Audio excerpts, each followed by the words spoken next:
en direct de Microculture. Eh bien le bonjour. Nous sommes le samedi 2 mai et je suis censée enregistrer l'épisode numéro 7, mais j'en ai pas vraiment envie. Ce que j'ai envie, c'est de te parler de yoga. J'ai commencé le yoga en décembre 2017, en regardant des vidéos. C'était une période pas hyper ouf de ma vie, alors je me suis dit pourquoi pas. Après 3 ans de pratique plus ou moins constante, j'ai décidé il y a 2 semaines de passer ma certification de yoga.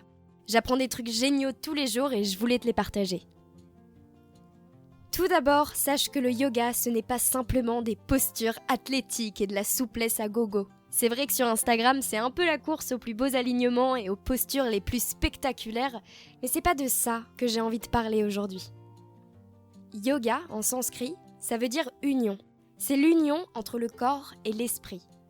Le yoga ne demande pas de croire en quelconque divinité, il demande simplement de reconnaître qu'il y a quelque chose de plus grand que nous, l'univers.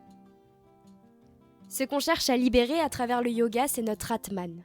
L'Atman, c'est ton âme, ton toi personnel, délié de tous tes conditionnements occidentaux, environnementaux, sociétaux dans lesquels tu te construis.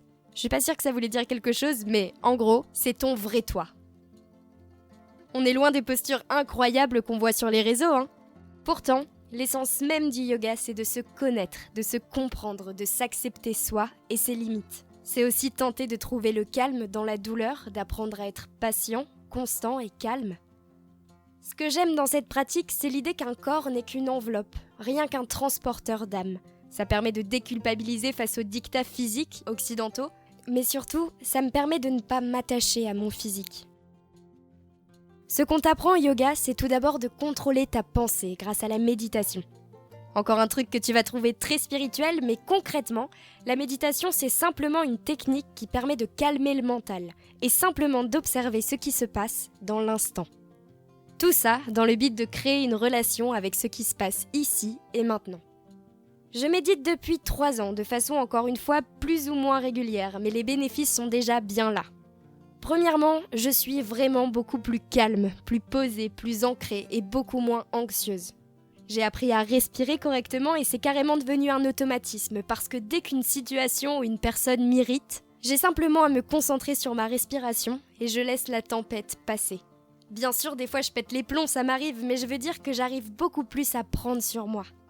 J'apprends à vivre l'instant et à me satisfaire de ce que j'ai dans l'instant. La méditation, c'est quelque chose qui peut être parfois frustrant parce que notre cerveau est sans cesse en train de courir d'un sujet à un autre. La raison est très simple, c'est que nous nous trouvons en général entre 2 moments, le passé et l'avenir. Si j'ai un conseil à te donner, c'est simplement de persévérer. C'est d'intégrer la méditation à ta vie.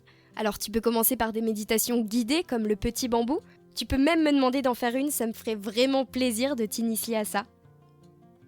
J'ai tout un projet de yoga derrière la tête et je te partagerai ça en temps voulu. Mais je compte bien donner des cours en liant mes passions artistiques à toute la spiritualité qu'offre le yoga. Toute l'éthique du yoga, c'est de mettre son cœur, son esprit et son âme dans les plus petites choses du quotidien. C'est l'élimination des obstacles qui t'empêchent d'être vraiment toi. C'est savoir se contenter de ce que l'on a. C'est surtout comprendre que la seule personne qui puisse t'aider à guérir, c'est toi. Merci d'avoir écouté ce mini microculture. J'espère qu'il t'a plu. Si c'est le cas, n'hésite pas à me le faire savoir et à me soutenir en le partageant, en commentant, en mettant des likes et en le disant à tes amis. Hey, il y a Microphone qui a sorti un nouveau podcast. C'est chambé. On se dit à très vite pour un nouvel épisode. En attendant, prends soin de toi et puis bisous.